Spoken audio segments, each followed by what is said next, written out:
Sega. Hello and welcome to the Total War Shogun 2 multiplayer tutorial, part 1. I'm Kieran Brigden, the Studio Communications Manager for Creative Assembly. Today we're going to have a look at the new multiplayer system in Shogun 2. Here I'm creating my online avatar, Nature's Fury. I'm now choosing my Mon, or clan banner, which will be seen in all of my battles, and now selecting a colour for that banner so as I can be distinctive amongst all the other online gamers out there. You can see I've chosen a petal motif with a dark green. I'm also going to choose a starting region, which affects the online campaign map we can see here. This is different to the game's single-player campaign map and indeed the multiplayer campaign map. Now we can see here that I have a number of different options. I have my avatar right there. I also have my navy. I can drag this into the surrounding regions, which I can invade, and should I win my subsequent battle, go ahead and unlock the bonus that gives me. The various bonuses, of course, include retainers that I can play at the beginning of battles, I can unlock new unit types, and various other attributes for my online avatar. I've chosen the Northern Province.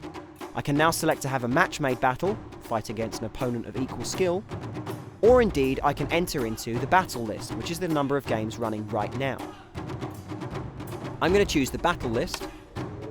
Here you can see we have the battle lobby with a number of different players down on the bottom right hand corner. We're going to go ahead and host our own battle.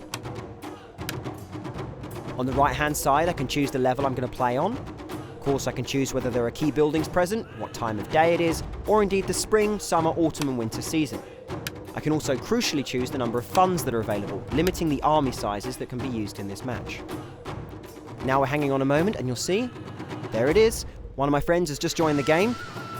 We're having a little chat in the box below, of course talking about all the world issues and all the deep intellectual needs of the moment, such as hello, have fun. We're going to go ahead and choose our armies now. Now of course, because I have a very early level avatar, I'm going to choose just from a number of small units. I have a couple of cavalry units to choose from, some spear infantry, some sword infantry, and some bow infantry.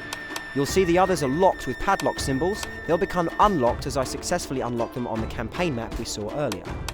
So now I'm trying to stay within budget, much like all the governments of today's world, and actually spend my money wisely on a good unit mix and a balanced army.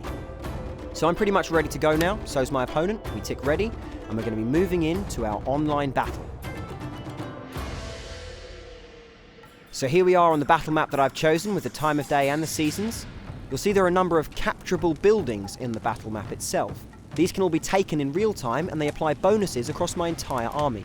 The symbol above the building will give you an idea of what that bonus is. Some give you archery bonuses, others for melee combat, and some still will give other bonuses across the entire army.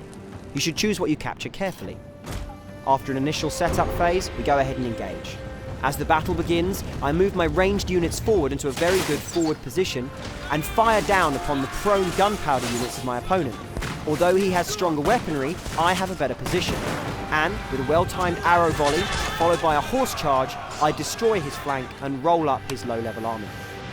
Unlike the Yari Ashigaru, Yari Samurai possess the ability to defend themselves in melee combat and are more effective against enemy cavalry.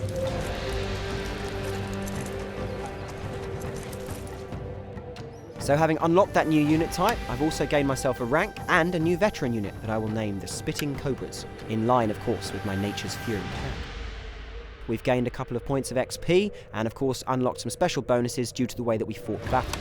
If we have a look at the unit statistics, we can see how many of my men killed how many of theirs, always important to know. And of course, we can go back to that online campaign map now and see that I've conquered the northern region, hence unlocking the unit we saw earlier. I can now of course choose to go into any of the surrounding regions. But first, time for a little dress up. Here I can modify various different aspects of my avatar a little bit, but I'm going to spend some skills on the skill tree. The General is a persistent character that you own. We can unlock various different skills and abilities, all of them affecting different aspects of combat. Here I've chosen the Bow Mastery tree, enabling the bow and of course extra bow damage. And now of course I'm going to mess around with the avatar, personalise him some, based on some of the new items and attributes that I've unlocked in my previous battles. It's always important to have a spiffing hat as part of your attire, very much as it is the source of your general's power on the map. Of course, now you can see we're choosing a variety of different waistcoats, hats, and various different bits and pieces to personalise my general and the way he looks. I'm hyperventilating slightly because I've sped it up for you. We're also choosing a nice green shade to go with my Nature's Fury name, and again make sure that I look a little bit individual on the grand field of battle. Aesthetics are very important, don't you know? And here we have just the first part of the multiplayer trailer. Join us next time for more information!